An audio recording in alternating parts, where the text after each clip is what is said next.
My next guest is the former UFC lightweight champion, Benson Henderson, who faces Islam Mamedov at Bellator 273 next Saturday, the 29th. Benson, how are you? I'm good, man. I'm good. Not too bad at all. How you doing today? I'm doing great. Thanks. First off, another massive fight for you. How has camp been so far, and how excited are you for this fight? Camp's been good. Same old, same old. Same as the last 30 or so have been. And excited for this one. Excited to get back in there. I was just talking to the last reporter, journalist, on a 3-fight loss in a row. So that's always good job. Always excited to get back in there and get that bad taste out of your mouth.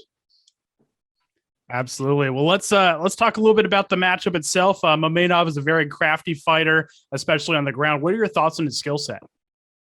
I think he's very good at what he does. I think he's very, very good at what he does. He is so good at what he does. He can be a little bit one-dimensional in what he does, but that's how good he is. You know, he's going to get the fight to the ground, try and get the fight to the ground, and then stay there as much as possible. Absolutely. Who's going to be cornering you for this fight? The same guys as my last fight, Mr. David the Bulldog Machad, Yatzin Meza, and my head coach, John Crouch, the John Crouch. Awesome. Very cool. You and your wife, Maria, trained down at MMA Lab in Glendale. What is it like down there at that gym, and what's the energy like ahead of this fight? It's the same energy as always. We always have big fights. We always have guys getting ready for big stuff coming up. Jared Cannonier is getting ready for Brunson coming up pretty soon. We have Kyler Phillips getting ready, Mario Bautista, Battleborn getting ready. We have some younger guys getting ready. Our younger guys, man. Our younger guys. We got some hardworking cats that are 22, 23, who just bust their butts and who are always every day trying to freaking show up Cannonier, show up myself, show up all the old guys, all the old veterans and get us, So the room is a good mix of healthy veterans who've been around, Jakar Close, Courtney Casey, and them youngsters, man. Them youngsters, you're gonna see the next year and a half, you're gonna see some big names coming out of the lab, some young guys coming out making big names for themselves. Absolutely. And your wife Maria had her Bellator debut just a few months ago. You guys have 4 kids. How are you two able to balance out training with parenting and everything that comes with it?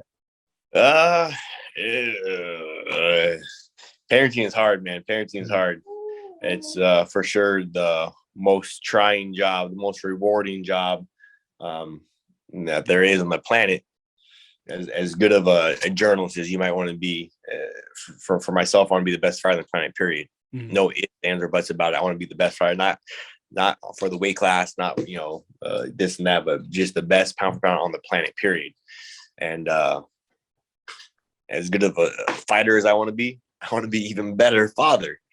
So it's pretty tough. It can be real hard managing that, having those kind of responsibilities, those obligations of doing the best, of being the best you can.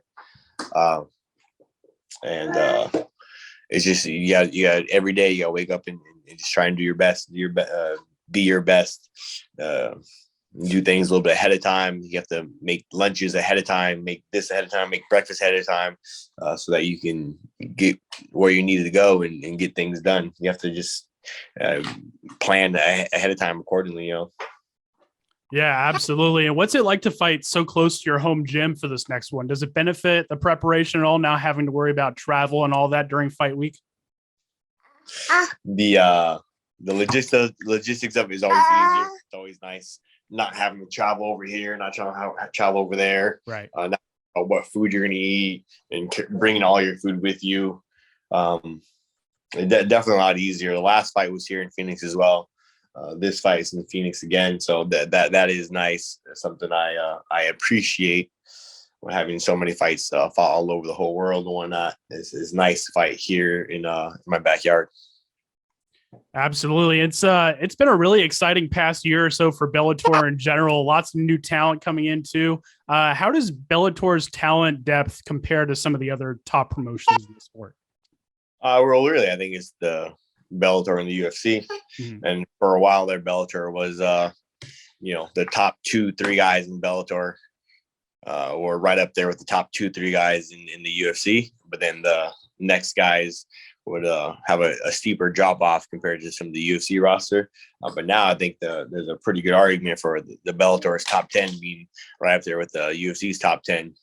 And if anybody has a problem with that, they can ask any of the fighters who all train together.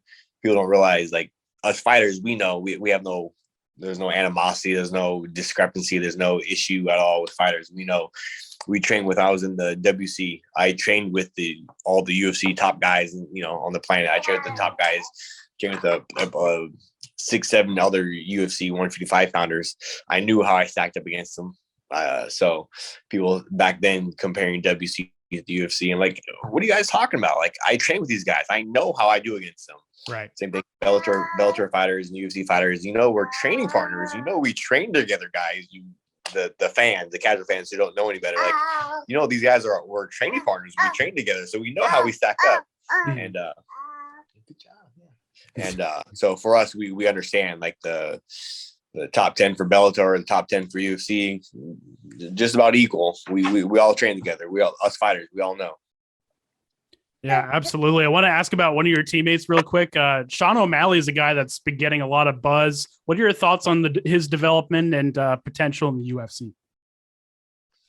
I think he's really good. I think he's really tough. I think it's all about how hard you work. I think he works his butt off. He works hard. And in the long run, that's gonna show out. Absolutely. Last question for me. What's the key to getting your hand raised next weekend? The key to getting my hand raised for next weekend is going to be make sure that I'm able to keep the fight standing or where I want it to be, and not go to the ground at his will.